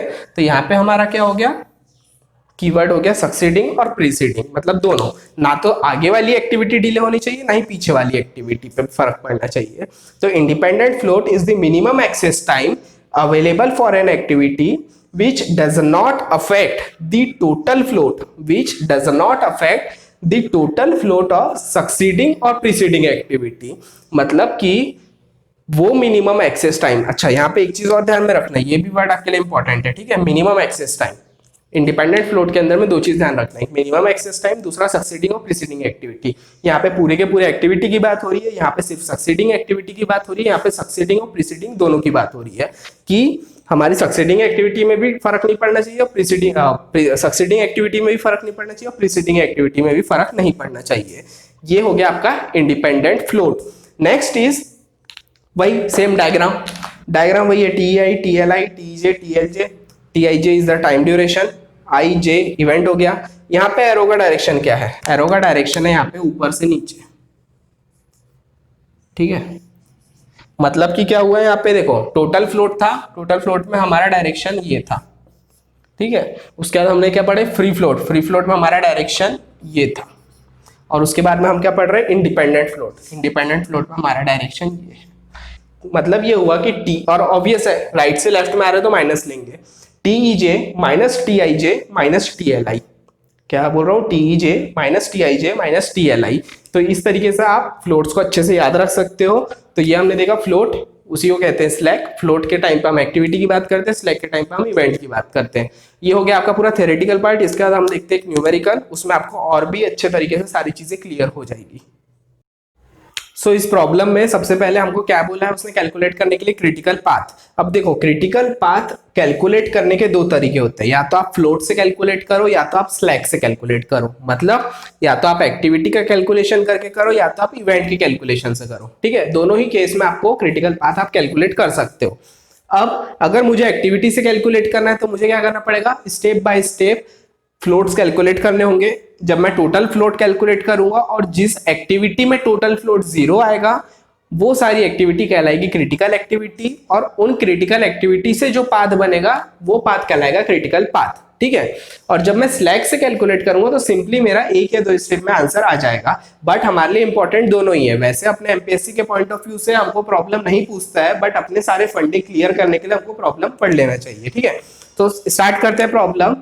तो प्रॉब्लम डिस्क्रिप्टिव टाइप के हिसाब से ही हम समझते हैं, लाइक इंजीनियरिंग में जैसा होता है। तो आपको बेसिकली एक क्वेश्चन दिया होता है जिसमें आपको डायग्राम नहीं दिया है, ठीक है। यहाँ पे आपको सिर्फ एक चार्ट दे दिया है जिसमें एक्टिविटीज बताया है और उनके टाइम ड्यूरेशन बताया है। तो आपको इसके बेसिस पे आपको खुद का एक नेटवर्क डिजाइन करना होता है। कैसे डिजाइन करेंगे वो समझते हैं।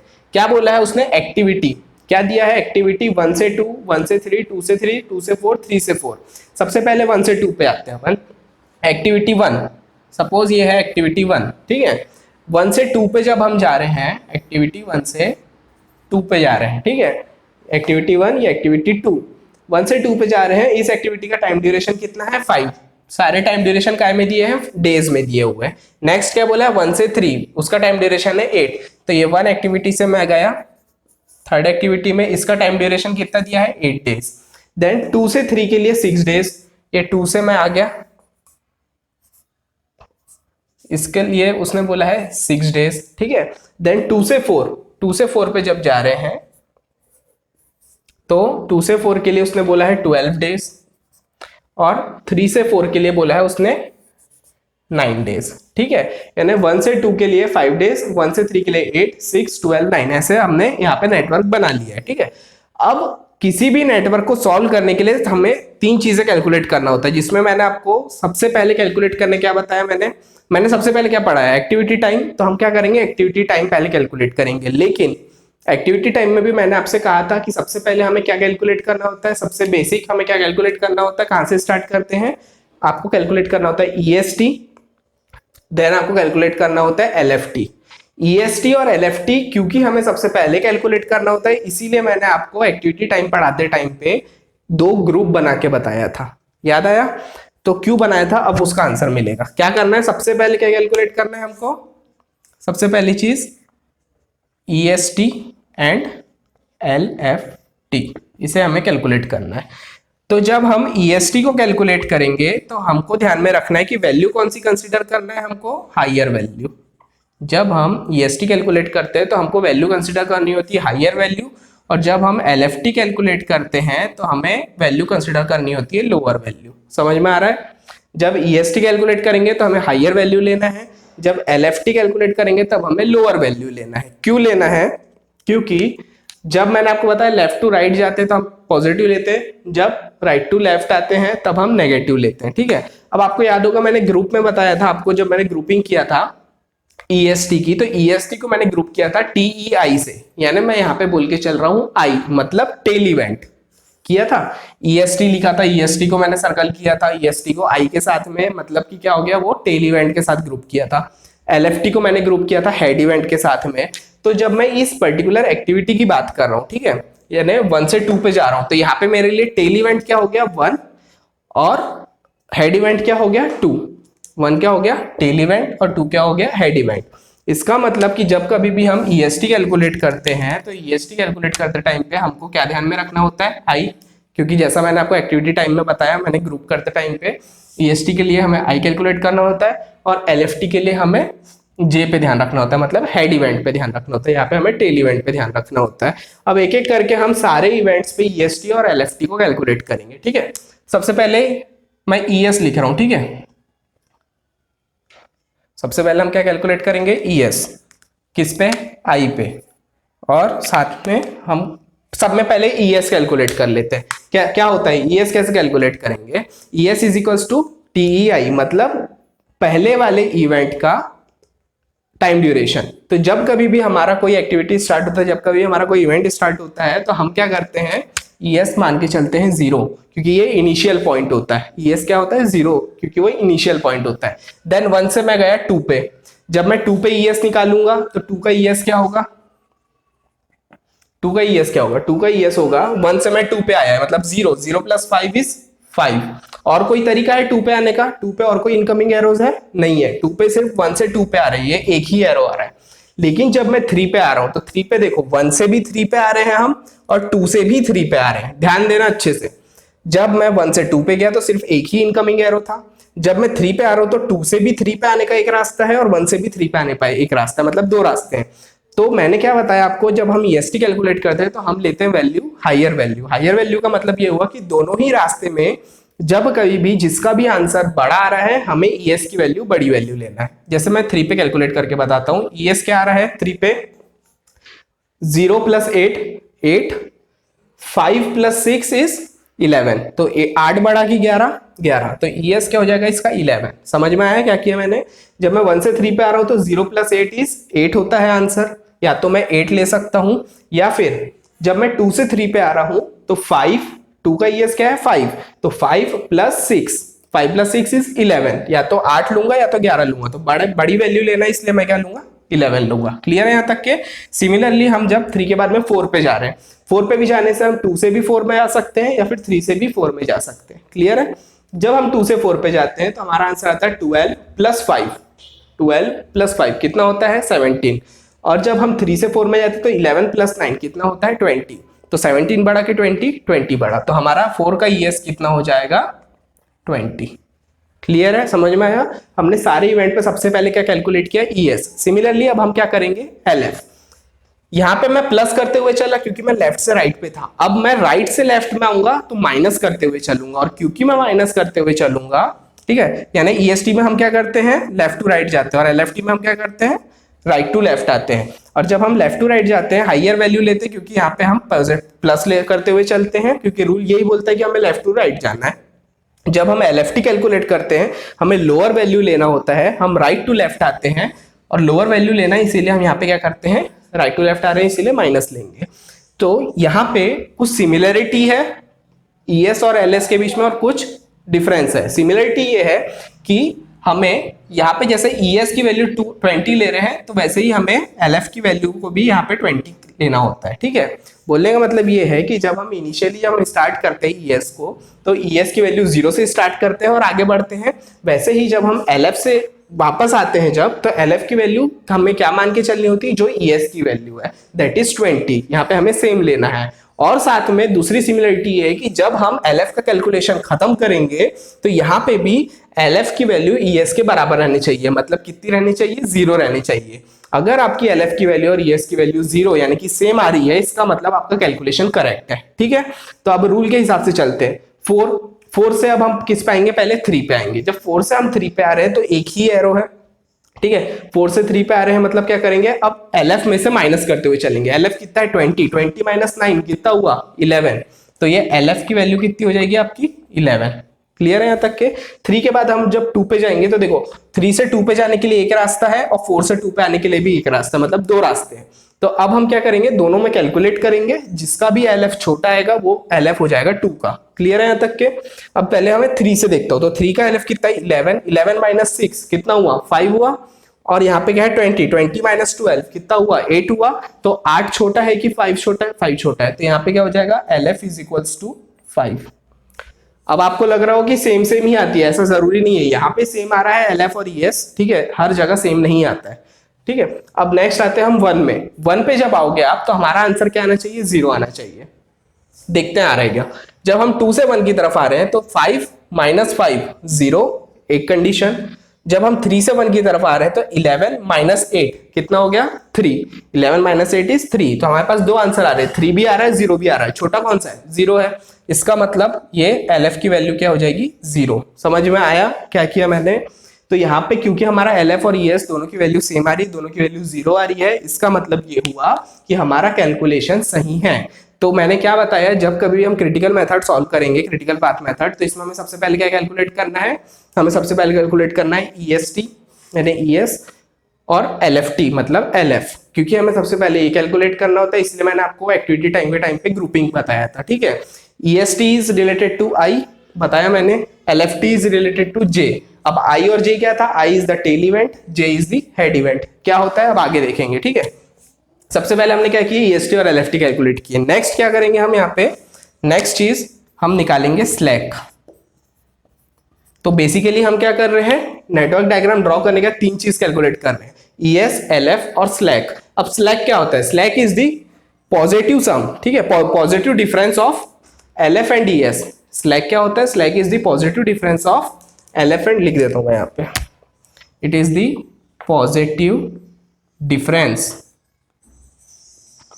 Of LF and ES। मतलब LF में से ES को मैं हर एक इवेंट, मैंने क्या बताया था, स्लैक किसके लिए कैलकुलेट करते हैं हम, इवेंट के लिए करते हैं, तो मैं हर एक इवेंट पे LF में से ES को माइनस करूंगा, जो भी आंसर आएगा फिर वो माइनस में ही भले ही आ रहा हो, लेकिन मुझे वो answer as a positive consider करना है। ठीक है, तो कैलकुलेट करते हैं अब यहाँ पे। पहले इवेंट 1 पे देखते हैं, इवेंट 1 पे स्लैक कितना होगा, 0 माइनस 0 इज 0, स्लैक कितना आया 0 आया। इवेंट 2 पे आते हैं, 2 पे स्लैक कितना होगा 5 माइनस 5 इज 0। LF में से ES को माइनस करना है, ध्यान रखना। ठीक है, यहाँ पे तो चलो केस आपका ऐसा है कि सेम आ रही वैल्यू, कई बार ऐसा होता है ये 3 होगा ये 4 होगा, तो 4 माइनस 3 इज 1। लेकिन अगर हो सकता है कि आपका ES की वैल्यू 4 हो और LF की वैल्यू 3 हो, तो फिर क्या करोगे आप, 3 माइनस 4 इज माइनस 1। लेकिन हमें स्लैक क्या लेंगे, टाइम कभी भी माइनस में नहीं हो सकते, इसलिए हमें स्लैक क्या करना है, पॉजिटिव डिफरेंस, यानी माइनस 1 नहीं, हमें उसे प्लस 1 लेके चलना है। ठीक है, नाउ थर्ड इवेंट पे स्लैक कैलकुलेट करेंगे, 11 माइनस 11 इज 0, और फोर्थ इवेंट पे स्लैक कैलकुलेट करेंगे, 20 माइनस 20 0। मैंने आपको बताया था कि स्लैक और फ्लोट दोनों एक ही चीज होती है, दोनों यूज होता है क्रिटिकल पाथ निकालने के लिए। ठीक है, सिर्फ मैं ये 3 चीज जब कैलकुलेट करूंगा तो मैं यहाँ से डायरेक्ट बता सकता हूँ कि इसमें क्रिटिकल पाथ कौन सा है, कौन सी एक्टिविटी है जो कि क्रिटिकल है। ठीक है, कैसे बता सकता हूँ कि रूल ये बोलता है कि स्लैक जहां जहां पे आपका स्लैक 0 आ रहा है वो सारी एक्टिविटी आपकी होगी क्रिटिकल एक्टिविटी, बशर्ते जो आप क्रिटिकल पाथ बनाओगे उसमें एक भी 0 एक्टिविटी यानी 0 स्लैक वाली एक्टिविटी छूटनी नहीं चाहिए। क्या बोल रहा हूं मैं, यहाँ पे ड्रॉ करके बताता हूं आपको। जहां जहां पे भी स्लैक 0 है, जहां जहां पे भी स्लैक 0 है, मैंने क्या बोला, स्लैक और फ्लोट दोनों एक ही चीज है। मैंने बताया था कि दोनों कैलकुलेट करने के काम आती क्रिटिकल पाथ। क्रिटिकल पाथ में कैलकुलेट कैसे करोगे कि जहां जहां पे आपके पास 0 है, मतलब फ्लेक्सिबिलिटी नहीं है आपके पास कि आप डिले कर सको, वो सारी एक्टिविटी आपकी क्या होगी, क्रिटिकल एक्टिविटी। हो सकता है कि कहीं पे स्लैक आता मेरा 3, कहीं पे स्लैक आता मेरा 4, तो वो सारी एक्टिविटीज जो थी या वो सारी इवेंट्स जो थे, वो सारे इवेंट्स मेरे काम के ही नहीं है। क्यों नहीं है मेरे काम के, क्योंकि उनके वहां पे उसका मतलब क्या हुआ कि 3 या 4 आ रहा है, मतलब मेरे पास 4 डे या 3 डे का मेरे पास में टाइम ड्यूरेशन है, उतनी फ्लेक्सिबिलिटी है कि मैं उस चीज को डिले कर सकता हूँ 3 डेज या 4 डेज से उस पर्टिकुलर इवेंट को। बट जहां पे मेरा स्लैक 0 आ रहा है, इसका मतलब मेरे पास में वहां पे फ्लेक्सिबिलिटी नहीं है कि मैं उस चीज को डिले कर सकूं। समझ में आ रही बात। इसका मतलब जहां जहां पे भी जीरो आएगा स्लैक, जिस भी इवेंट में, ध्यान रखना स्लैक यानी इवेंट, जिस भी इवेंट में स्लैक जीरो आ रहा है वो सारे इवेंट जो है आपके क्रिटिकल हो जाएंगे। और सेकंड चीज की उन सारे इवेंट को आपको कनेक्ट करते हुए चलना है, ऐसा नहीं कि कोई एक भी इवेंट आप छोड़ दो। फॉर एग्जांपल यहाँ पे वन इवेंट का फर्स्ट इवेंट जो है उसका स्लैक जीरो है, सेकंड का भी जीरो है, थर्ड का भी जीरो है, फोर्थ का भी जीरो है। अब अगर मैं जब क्रिटिकल पाथ बनाऊंगा तो क्रिटिकल पाथ कुछ ऐसा बनेगा, 1 से 2, 2 से 3, देन 3 से 4। जब मैं ये कर रहा हूं तो इस दौरान 1 2 3 4 चारों इवेंट मैंने कंसिडर कर लिया है, चारों इवेंट मैंने यहाँ पे कंसिडर किया है। दूसरा ऑप्शन क्या कर सकते थे आप, 1 सर 1 भी जीरो है, 3 भी जीरो है, 4 भी जीरो है, तो मैं अगर पाथ को ऐसा चला देता तो क्या वो क्रिटिकल पाथ कहलाता? नहीं, क्योंकि इन दैट केस जो आपका सेकंड इवेंट है वो आपसे छूट रहा है जिसका स्लैक जीरो है। तो हमें ध्यान ये रखना है कि सारे जीरो स्लैक वाले इवेंट जो होते हैं वो क्रिटिकल होते हैं। एट द सेम टाइम हमें सारे जीरो स्लैक वाले इवेंट को एक दूसरे से कनेक्ट करना है। अब आपको लग रहा होगा कि मैं ये इस डायरेक्शन में ही क्यों आया, ऐसे क्यों नहीं गया, है ना, कि 1 3 2 4 नहीं जा सकता। क्यों? क्योंकि जब तक के डायरेक्शन देखो एरो का क्या है, 1 से 2, 2 से 3, 3 से 4, ये 2 से 3 यानी डाउन एरो है, ठीक है। तो मुझे वही पैटर्न फॉलो करना होगा, क्योंकि जब तक के मैं 1 से 2 पे जाने के लिए मुझे ये एरो, देन 2 से 3 पे जा रहा हूं, मैं 3 से 2 पे नहीं जा रहा हूँ, 2 से 3 पे जा रहा हूँ, इसीलिए क्या हो जाएगा 1 से 2, 2 से 3, 3 से 4। तो यहाँ पे हो गया, मैंने डायरेक्ट निकाल लिया मेरा क्रिटिकल पाथ। ये सारे पाथ जो हैं ये हो गए मेरे क्रिटिकल पाथ। इसी का मतलब क्या हुआ, यहाँ का दिख रहा है, इसी का मतलब क्या हुआ कि अगर मैं बात करूं कि क्रिटिकल पाथ क्या है, आप उसको शो कैसे करोगे, तो क्रिटिकल पाथ इज 1 2 3 एंड 4। अगर वो 1 3 2 4 होता तो 1 3 2 4 ऐसे लिखता मैं, ठीक है। तो ये क्या हो गया 1 2 3 4, ये हो गया आपका क्रिटिकल पाथ। क्रिटिकल पाथ का ड्यूरेशन की अगर मैं सवाल करता है कि क्या ड्यूरेशन है, ठीक है, ड्यूरेशन की बात होगी तो क्या हो जाएगा 1 से 2 is 5, 5 plus 6 is 11, 11 plus 9 is 20। तो ये क्या हो जाएगा, ड्यूरेशन इज 20 डेज। डेज क्यों? क्योंकि ये आपको डेज में दिया हुआ है, ठीक है, टाइम जो है वो डेज में दिया है। इसका मतलब क्रिटिकल पाथ क्या हो गया आपका 1 2 3 4 और ड्यूरेशन इज 20 डेज। ऐसा करके आप स्लैक से डायरेक्ट क्रिटिकल पाथ कैलकुलेट कर सकते हो। बट अगर आपको बोला है उसने डायरेक्ट कि आपको एक्टिविटी के थ्रू जाना है, ये तो हम क्या है कि कहीं पे शॉर्टकट अगर हमें निकालना है तो हम निकाल सकते हैं। बट अब अगर हमें कैलकुलेट करना है तो कैसे करेंगे, देखो ईएसटी की बात करते हैं। सबसे पहले आई नोट की बात करेंगे, क्या वैल्यू हो जाएगी, ईएसटी इज आई नोट मतलब टेल इवेंट। 1 और 2 में टेल क्या हुआ, 1 हुआ, तो 1 का क्या टाइम है, देखो 1 और 2 ये दो इवेंट में टेल इवेंट कौन सा हुआ 1, हेड इवेंट कौन सा हुआ 2। मैं पहले कॉलम क्या लिख रहा हूं ईएसटी मतलब कि टेल इवेंट का, यानी मैं 1 की बात करूंगा, यानी 1 पे आ गया। 1 का ईएस क्या है 0, तो वही चीज तो लिखना है मुझे, ये हो गया 0। देन 1 का ईएस क्या होगा सेम 0। 2 की बात करेंगे यहाँ पे, ठीक है, 2 क्या है, 2 और 3 में टेल इवेंट इज 2, तो 2 पे आ गए। 2 का ईएस कितना है 5, देन 2 का भी सेम ही होगा। देन 3 और 4 में आ जाते हैं, 3 और 4 में टेल इवेंट इज 3, 3 का ईएस कितना है 11, ये हो गया आपका ईएसटी। नेक्स्ट इज आपको जब ईएफटी कैलकुलेट करना, मैंने फॉर्मूला बताया था आपको एक्टिविटी टाइम में। ईएफटी क्या होता है, ईएसटी प्लस टाइम ड्यूरेशन बताया था मैंने, ऐसा कुछ ड्रॉ किया था, ईएसटी एलएसटी ईएफटी एलएफटी, बीच का एरो इज टाइम ड्यूरेशन। तो जब मुझे ईएसटी से ईएफटी में जाना तो ईएसटी प्लस टाइम ड्यूरेशन करूंगा तब मैं ईएफटी कैलकुलेट करूंगा, ये बताया था, वही फॉर्मूला मैंने यहाँ लिखा है। क्या होता है EFT, EST plus time duration, ये है मेरा ईएसटी। तो 5 plus 0 is 5, 8 plus 0 is 8, 6 plus 5 is 11, 12 5 17, 11 9 20, ठीक है, ये मेरा ईएफटी कैलकुलेट कर लिया। नेक्स्ट क्या कैलकुलेट करूंगा, एलएसटी नहीं करूंगा मैं, नेक्स्ट कैलकुलेट करूंगा एलएफटी पहले। समझ में आ रहा है क्यों एलएफटी करूंगा, क्योंकि बिना एलएफटी के मैं एलएसटी कैलकुलेट नहीं कर सकता। बताया था मैं आपको, ईएसटी ईएफटी फिर एलएफटी फिर एलएसटी ऐसा आए थे हम। तो पहले अब हम क्या करेंगे LFT. LFT is related to J node, J मतलब हेड इवेंट। तो 1 और 2 में हेड इवेंट क्या है 2, 1 3 में हेड इवेंट क्या है 3, 2 3 में 3, 2 4 में 4, 3 4 में 4। तो यहाँ के जो इस साइड के ये सारे क्या हो गए हेड इवेंट। जब मैं 2 की बात कर रहा हूं तो मैं 2 पे आऊंगा।